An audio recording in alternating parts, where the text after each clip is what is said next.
justement pour informer nous dans les résultats justement dans la République démocratique du Congo. C'est grâce à Basango Wana que Bani Banga est devenu Premier ministre.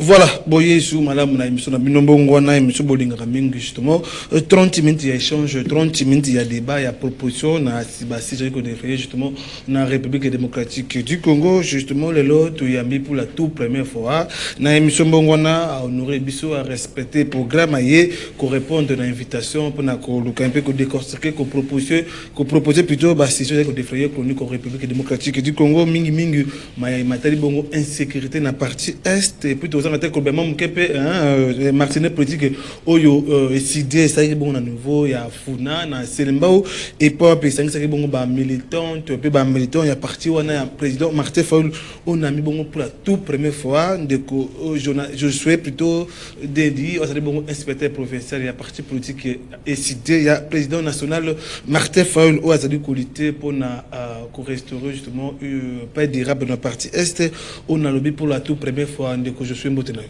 mbote ndeko junior mbote na ba ndeko nyonso bazwi libako ya kolanda biso donc na sepeli ndengo lobi kezamba liboso mais na banja ke ozala mbala ya sukate o eza ndako na biso à chaque fois que population a kosenga biso to banda toujours koya boni c'est déjà fonctionner secondaire parce que il paraît boza silencieux mikolo comme si boza malé c'est déjà fonctionner secondaire. L'engagement pour la citoyenneté et le développement est cité en sigle, notre cher et beau parti, et la Litendengo Koloba, est cité, et en train de préparer l'action de terrain, l'action de grande envergure. Au Monagi Bongo, le dimanche, au Lobito Kolobelango, le secrétaire général des Voices Kitoko à Kitakina Selembaou, pour nous couper sa message, au Italie, unité et cohésion nationale. Le secrétaire général a insisté sur la vigilance. Habité Banamboka, il faut surveiller Batumisa Touana. Au Yabaki numéro 11, numéro 10, numéro 9. Bateau Bali Bajan et balkanisation. Le secrétaire général a demandé que tu surveilles Bango. Et Bissou a décidé de continuer la campagne de Bissou à sensibilisation. Tu sensibiliser Baimboka, Balala, Teba Fongola Missou. Pour ceux qui Balali, Moka et Kokabwana. Très bien. Pour qu'il y ait une menace à la balkanisation, nous devons être vigilants pour ne pas donner l'occasion ou l'opportunité à Bangouna de diviser la distraction. Très bien. Avant de continuer, justement, tout le monde comme il était en 3 secondes de répondre. Dès que je suis bien décidé, les lots pays n'ont pas agressé RDC.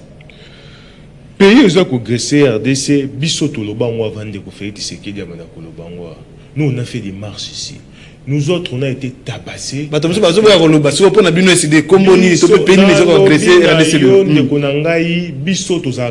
C'était pour c'est le Rwanda qui est l'agresseur du Congo. Et le Rwanda, avec la tête de Paul Kagame, a mené l'agression. Tant que Bissoto Bandé Kolobango, Ndeko Tshisekedi Azwaki Kagame comme un partenaire fiable. Tant que Bissoto Lobia, il faut que le dictateur Rwanda, à l'époque, ambassadeur rwandais, Karega, a traité le président Martin Fayulu de fou. Tant que tout ça, la sitting, le siège, il y a l'ambassade de Rwanda, on a été tabassé par les militaires qui ont fait des militaires qui mais tabassé parce qu'un individu a fini Congolais moko oya dénoncer agression rwandaise. Eh ben lelo tout s'appelle parce que tout le monde de fait c'est que na bande commission sous balandi biso siko na logique wana to ba toujours que c'est le Rwanda qui est l'agresseur. Mais pourquoi pas pourquoi tu as dit comme on a leader mususu bande mususu to benga bango baza opposant pourquoi bazo be autant comme ya Rwanda comme pays agressé mais bino botin quand même que c'est le Rwanda qui agresse la RDC. Est-ce que ça dit patriotisme to pe boza muke des mèches avec l'Union sacrée? Na lobby na yo ndeko na ngai koloba ete toza des mèches avec l'Union sacrée ezali lokuta monene. Pour tout le monde botangi pays agressé comme Rwanda ndeko na ngai na lobby eza lokuta monene. Lelo soki bo koloba loba ndeke Union sacrée muta rejoindre biso parce que lorsque nous dénonçons le Rwanda Félix Tshisekedi azaki na Kagame fait c'est que dans ko makagan ba betele maboko na sa de matira pour dire qu'il y a un partenaire fiable APC ba or APC ba coltan APC biloko noso quand nous dénoncions Paul Kagame na ba acte na mabe et lelo fait c'est que dit na bande commission et non sacré ba rejoindre biso na makambo ba rejoindre bino mo que nos président il matin pour montrer vers le président de la République Félix Tshisekedi ndeko nangai wana ba benga ngo la surpassement de soi. Le président Martin Fayulu, c'était un vrai patriote. Et ça, Moutou a ébu qu'on s'est effacé au détriment de la République. Lorsque le pays est attaqué, lorsque le pays est attaqué, moi je suis de l'opposition, je suis de la majorité. Il n'y a pas l'opposition, il n'y a pas la majorité, il n'y a pas la résistance, il n'y a pas la société civile. Il n'y a que la défense de la patrie avec comme sous-bassement l'article 63 de la Constitution. Où le but, nous devons défendre notre pays, ceux qui ont agressé. Voilà. Yango le président Martin Fayulu la joie qui les canne ici yakosalo tobengi camp de la patrie de konanga zali plateforme politique ité ezali pe ni ité ezali ka courant de pensée oya ba congolais oyo bandimisa miete esengeli ba bundela mboka à la tête d'affiche Martin Fayulu à la tête d'affiche ezali ba congolais nyonso oyo bazali na mais yeni initiateur ya camp de la patrie yeni initiateur tout à fait c'est comme dans la tête de l'affiche tout à fait mais quand de la patrie ezali lisanga ya ba congolais o ba moniete esengeli to bundela mboka na kati quand de la patrie de konangai majorité to ko ponate majorité azate opposition azate société civile ate biso tout to bundela mboka soko ozali muta PPRD omonisa mete il faut na bundela mboka ozali beve na kati quand de la patrie soko ozali muta IDPS omonisa mio bebete il faut na buni na mboka ozale bien venir na kata camp de la partie camp de la patrie pardon donc les camps de la patrie dans lobby ezali parti politique était ezali pe plateforme était ezali so pe lisanga voilà pourquoi monique na kata camp de la patrie fils d'adhésion ezate automobile ba consultation belé ça les numéros ya bouti le mobete de konangai donc quand de la patrie zaka toko ba cet esprit patriotique ezoko animé yo soko ndimisa mika tolobi était mboka na ngeza attaqué en tant que moi na Congo il faut na buni en Congo automatiquement côté na kata na camp de la patrie donc ozomwa bato bazakoya bakoya kaka pa initiateur ndengo lobby bayoka vraiment initiative en tina suka mais le camp de la patrie et un fils d'adhésion même yondo zaboye soko ndimisa mete mboka eza en danger il faut bundela ngo oza na camp de la patrie ndengo. Très bien ndeko Josué analyse na bino to pe lerti ya bino pour na au plateforme oyo ancien président Joseph Kabila bimsi na niveau ya Nairobi sur le Congo automoni déclaration monte na ngamba décider comment vous analysez analyse ni besoin justement na plateforme wana sur le Congo automoni ancien président Joseph Kabila ça ndeko nangai oyebi c'est pas pour rien que to benga le président Martin Fayulu aigle.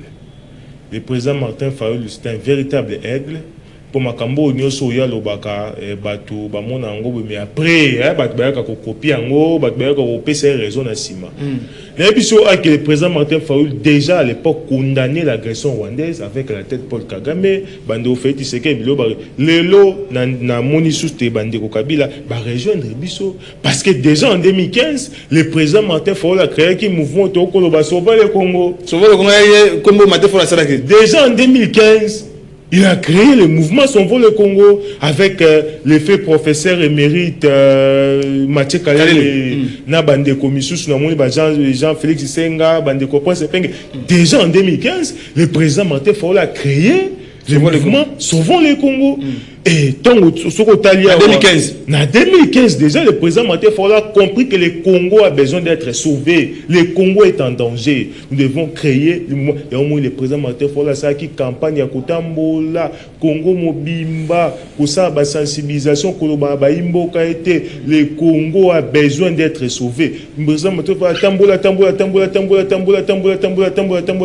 Et le lot au monde sous bandeko ba eko créer Otobengi sauvons les Congo. Mais et loko on a moni ya moma longa parce que tous en moi ba point ya convergence au moins boyo kanezali bango ba ko lobela makambo ba lobeli makambo ya cohésion nationale na kati wana moni parmi ba bloko na ba lobeli makambo ya cohésion nationale. Or aujourd'hui les pères de la cohésion nationale c'est le président Eli Martin Fayulu.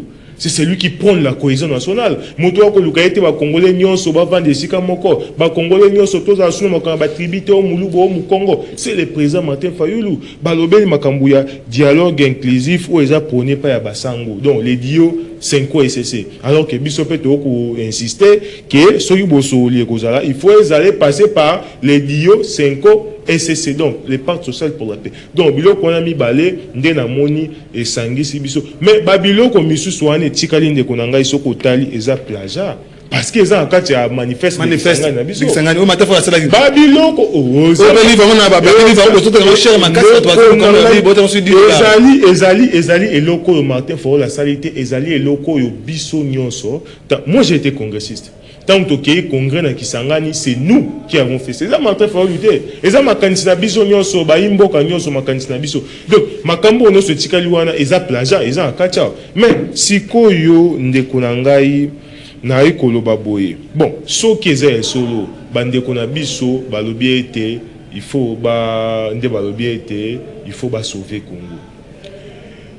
La seule voie pour na ko sauver Congo ndeko na ngai lelo c'est le dialogue.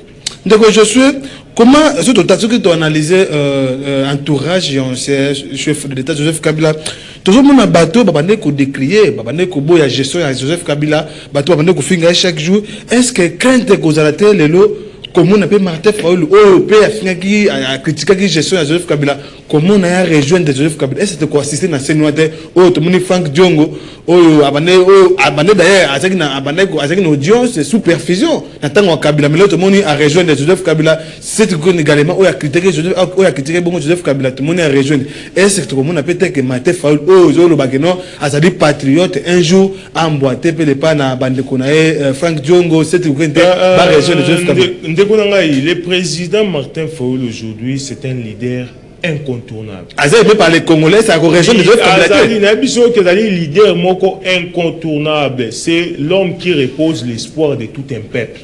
Les populations ba ko compter na président Martin Fayulu pour ba bimisa Congo na libulo toza ngo lelo. Donc le président Martin Fayulu c'est nabi no ki azali espoir ya population. Population zo kobanga. Population a côté là espoir. Mais ndengi tolobi boye le président Martin Fayulu a eu moto a prôner cohésion nationale. Azali otoko benga le père de la cohésion nationale. Soki ndeko Kabila ambongwani amonite fona tubela masumu na ngai il est temps nazonga na ya et côté espoir à peuple ezali tokobo ya été tokoyamba e. Bon Martin Fayulu rejoindre. Bon, ndeko nanga nalobi ya muto aza ko incarner espoir à peuple ezali le président Martin Fayulu. Soki eza na muto batu fo baza simane lelo po muto a ko incarner lelo vision pour le développement ya Grand Congo ezali le président Martin Fayulu. Donc soki batu bakoya il faut ba ya na sima ya président Martin Fayulu parce que c'est lui qui incarne ndeko nanga qu'on le veuille ou pas, le président Martin Fayulu reste un acteur majeur aux populations ba ko croire na ye. C'est le seul leader lelo qui peut compétir face à médiocre Félix Tshisekedi. Très bien. Donc je suis toujours continuer mon na yo. Tout le monde est décidé vous a plaider pour un dialogue inclusif entre les Congolais mais tout ça quoi ba suite tout ça ba nécessité tout peu importance il y a dialogue parce que toi assiste à dialogue belé ou même sur na kimia to même plutôt na partage à pouvoir besoin de dialogue pour quelle cause justement. Ndeko nangai oyebi dialogue au biso to plaçango sous les thèmes vérité, réconciliation et cohésion nationale. On a décidé. To plaider to placer sous les thèmes vérité, réconciliation et cohésion nationale. Na ko banda na makambo etali vérité ndeko nangai. Allez-y. Vous savez soki to ko sa makambo il faut tozalaka na culture ya kolobaka bosolo. Moi ils sont to ko sa mais soki to ko solo là, il faut tozalaka na makambo na mutema te. Nous devons se dire des vérités.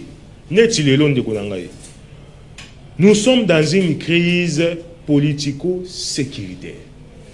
Donc, tous en même temps la crise politique, tous en crise sécuritaire, et puis tous en crise sociale. Ce qu'on a crise, ce qu'on a une crise politique, à la base c'est quoi? C'est la confiscation du pouvoir du peuple en 2018.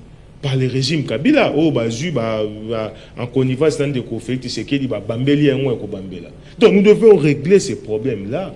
Nous devons nous dire des vérités. Nous devons nous dire des vérités.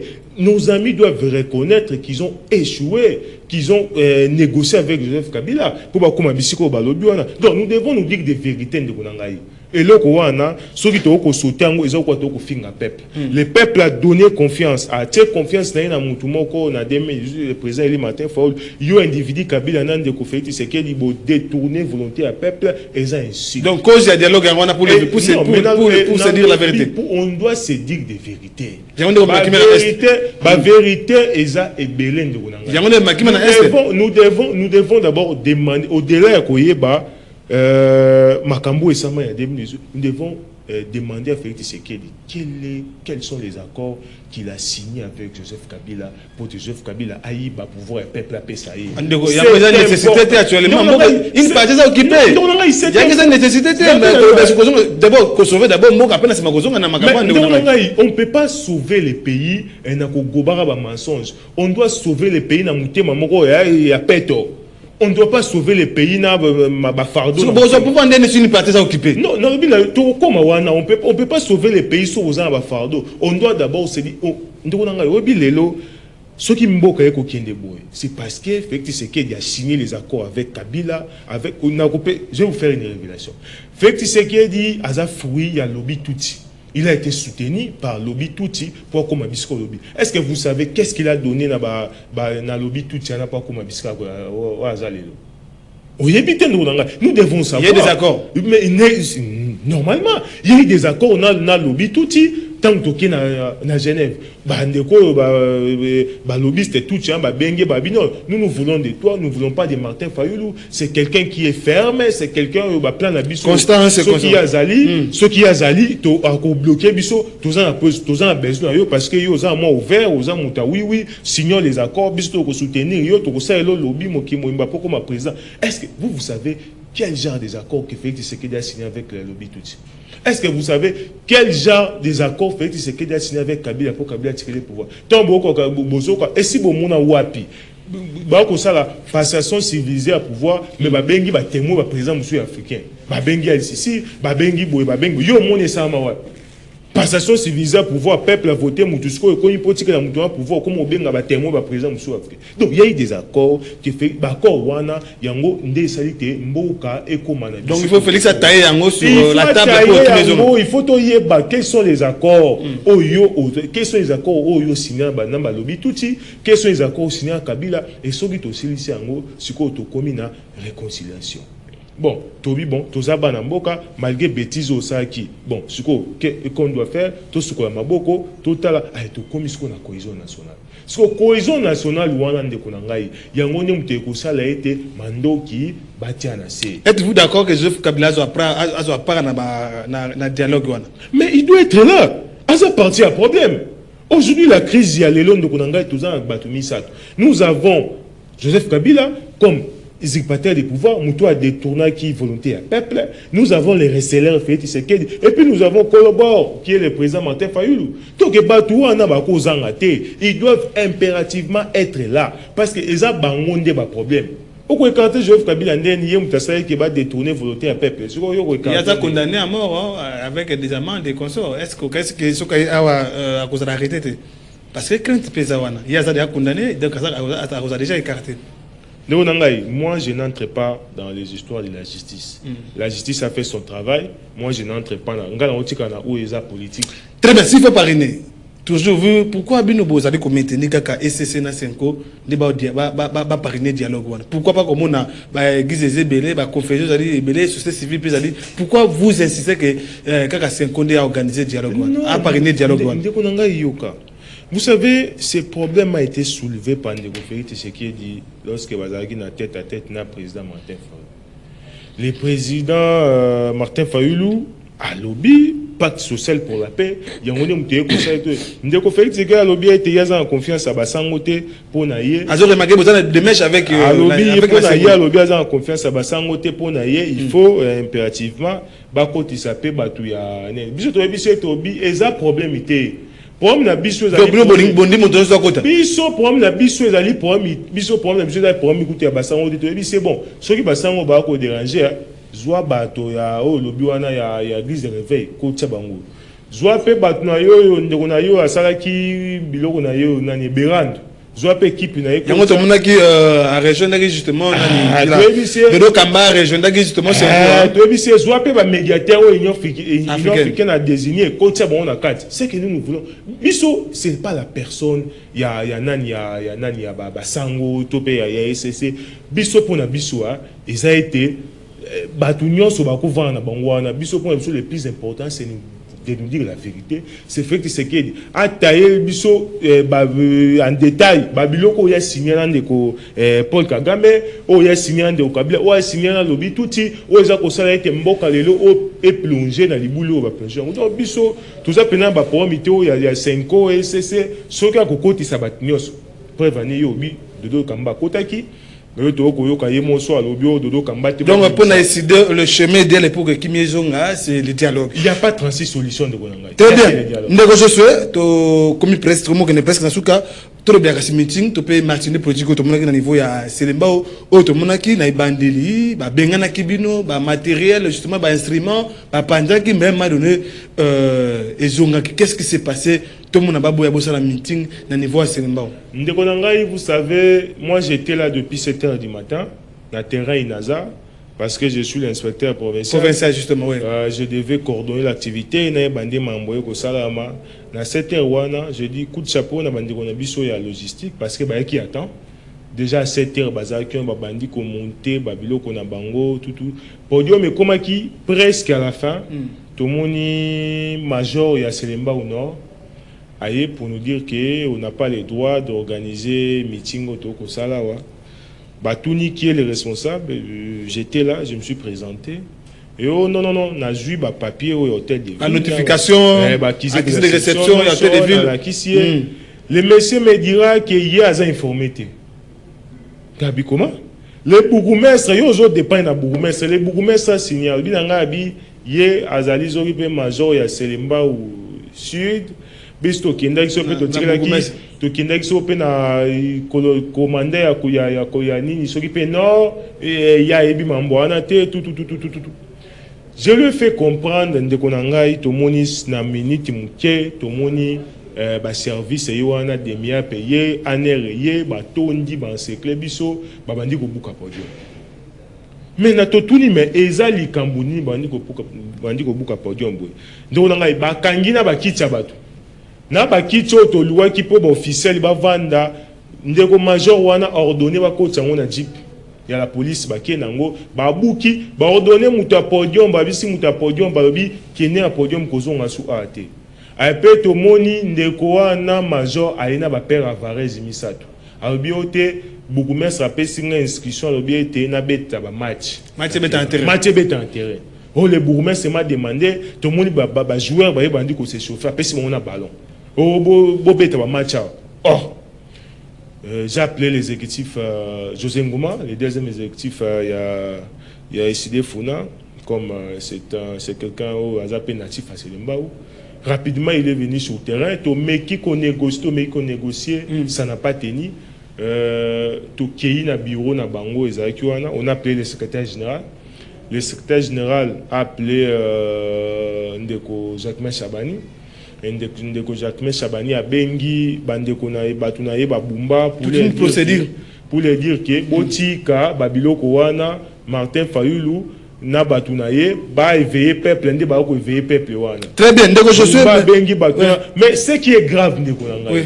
Lorsque nous sommes allés, d'ailleurs je tiens à féliciter les exécutifs Ngoma, c'est vraiment énorme. Parce que ni tété intervention na ye mais meeting wa ngosa mate. C'est vraiment quelqu'un à féliciter. Biso décidé tozana fier ya kozana mutu lokola José Ngoma. Tant to kei na bureau ya nani côté ya dépôt na arrêt dépôt. Tant to la ki si to démontrer sur ni ya jupe ordre prendre kunaye les messages sibisa lobi ils a soni ba politicien.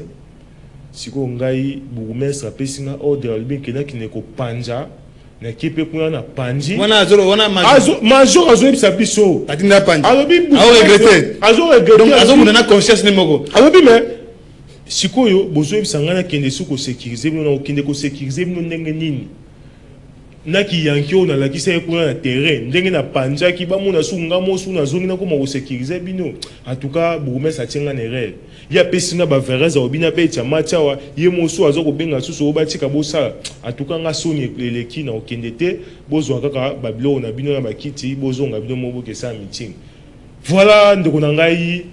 Lorsque nous avons des dirigeants militants, jouir na ba statut na ba parti politique, il semblerait que ce sont les membres de l'IDPS qui vont vendre dans la contrée. Ils vont venir comme on a bourgmestre, ils vont membres de l'IDPS. Très bien. Donc je suis, et si vous avez un gaz dans le quartier, il y a pour le Lumbambu, vous devez interdire le meeting. Très bien. Donc je suis.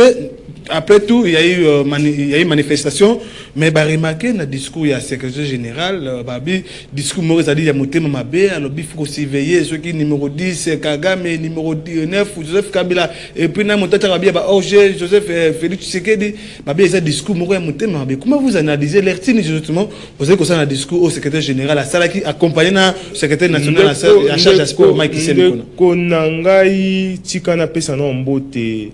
Na mona mboka Dodisa ko wazali président de fondation Dodisa pour les révolutionnaires tout le monde qui implication na yé j'ai vraiment senti en tant que les prochains députés provinciaux il a commis na Bumbu il a mobilisé sa base ba yé wana ba t-shirt en tout cas apport na bango ezaki apport moko considérable na félicité de Dodisa. Bon le message ya camarade secrétaire général c'était un message de veille patriotique ndeko na ngai bolingi to ba vérité te pour na nini.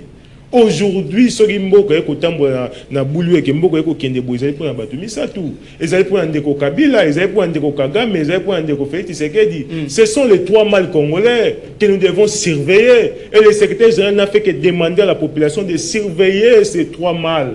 Il m'a béni le secrétaire général à Salaki. Très bien, nous sommes arrivés à la fin. J'espère que tu vas continuer parce que na 2 minutes justement qu'on conclut justement de que je suis avant que na bon management parce que le temps nous fait défaut. Toi bonjour, toi prochainement na 1 minute ou 2 minutes justement qu'on conclut nini na au niveau ya Selimbao avant notre nom na 1 minute na pesi merci na secrétaire exécutif ya ICD Funa le camarade Bertrand Tukula. Na pesi merci na les premiers exécutifs ndeko Ange Kasongo.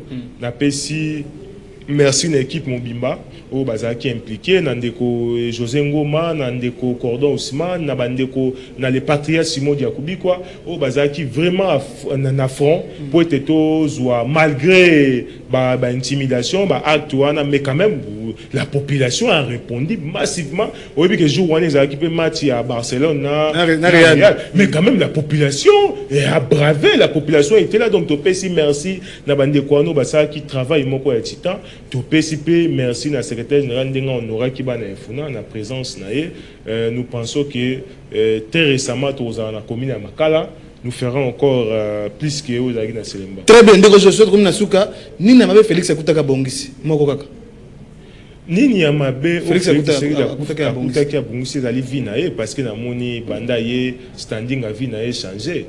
Nous sommes arrivés à la fin de cette émission. Donc, je suis prochainement. TV Zangunga to bandi en tout en retard. TV Zangunga mais to yamba e bosenga justement na numéro 1 justement to se plaît beaucoup plus ceux qui botuni biso mituna kaka na numéro 1 j'espère que semaine prochaine la kibino na koyamba parce que to bandi mission en retard et puis tu communiqué TV Radio invitation prochainement lundi tout je crois mardi to koyamba pour na koluka ko décortiquer en long et en large justement où les gars qui bon na niveau ya funa émission qui bon réaliser na ndeko Mendi Boulanquete et puis na Bruno Nzinga Richie Matomina na coordination de monter na production quant à moi Chino Boulafa je vous dis au revoir.